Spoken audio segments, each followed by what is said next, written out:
Okay, let's dive right into this. Welcome to The Explainer. Today, we're tackling a massive corporate mystery. Have you ever wondered why so many technically successful projects still completely fail to deliver any real, tangible human impact? You definitely know the ones I'm talking about. They're delivered perfectly on time, strictly on budget, and yet nobody actually uses the new system, or worse, the company culture takes a massive hit. Well, today, we're going to explore an absolutely crucial, game-changing framework called the well-formed outcome to fix exactly that. So here's our roadmap for today. We'll start with why outcomes still fail, and then look at the limits of our traditional frameworks. Next, we'll officially meet the well-formed outcome, take a deep dive into its key conditions, and finally, wrap up with exactly how to integrate it into your everyday projects. All right, Section 1, why outcomes still fail, and why we need to challenge the whole concept of done. I want you to take a second and reflect on this reality within your own organization. How often do technically complete projects still feel like they just totally missed the mark? You know, the software launched, the shiny new policy was published, the box was checked, but the expected benefit just wasn't there. It happens literally all the time, right? To figure out why this keeps happening, we need to get our baseline vocabulary straight. Let's start with an output. This is the tangible or intangible thing delivered by a project. People often use it interchangeably with deliverable or product. Think of commissioning a brand new hospital wing or launching a new mobile app. At the end of the day, it's a thing. Now, contrast that directly with an outcome. This is absolutely critical. An outcome is the changed circumstances or behavior that results from using that output. For example, it's customers actively resolving their routine queries on your app without needing to call an agent. Outcomes are entirely about human behavior, not just delivering a product and walking away. In completing our linguistic foundation here, we have a goal. This is the big picture. It's something that delivers value or benefit, a long-term strategic destination. For instance, a goal would be becoming the most trusted digital service in your sector by 2027. But here's the thing, aligning those three, outputs, outcomes, and goals, is notoriously tricky. Just consider this stark piece of data. According to the PMI and the Standish Group, up to 37% of project failures are attributed purely to unclear goals. That's more than a third of projects failing before they even really get going, just because the destination wasn't clear. And it gets worse. The problem actually compounds from there. A massive 67% of companies fail entirely during the implementation phase. That's according to the Harvard Business Review. So they might actually have a pretty great strategy on paper, but executing it, the whole thing completely falls apart.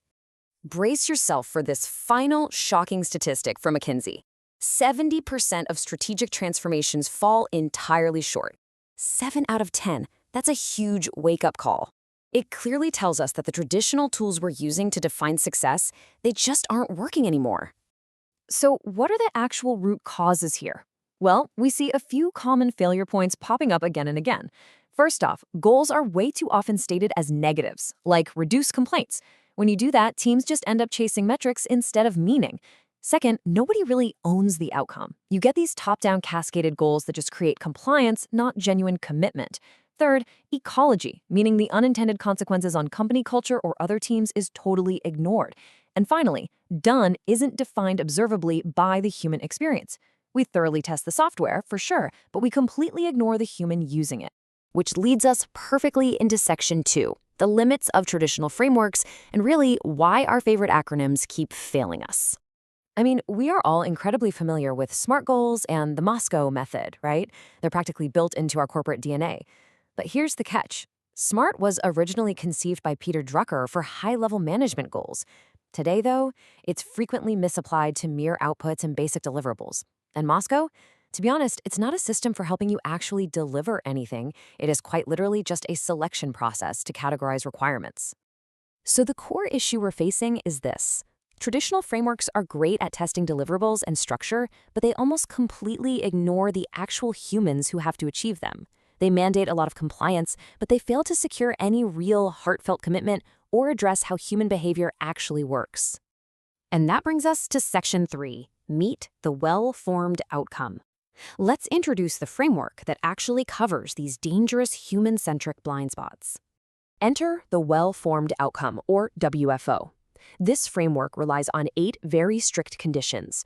An outcome must be positive, owned, controlled, specific, evidenced, resourced, sized, and ecological. The absolute golden rule here: every single project outcome should pass all 8 of these tests before you even think about establishing a baseline.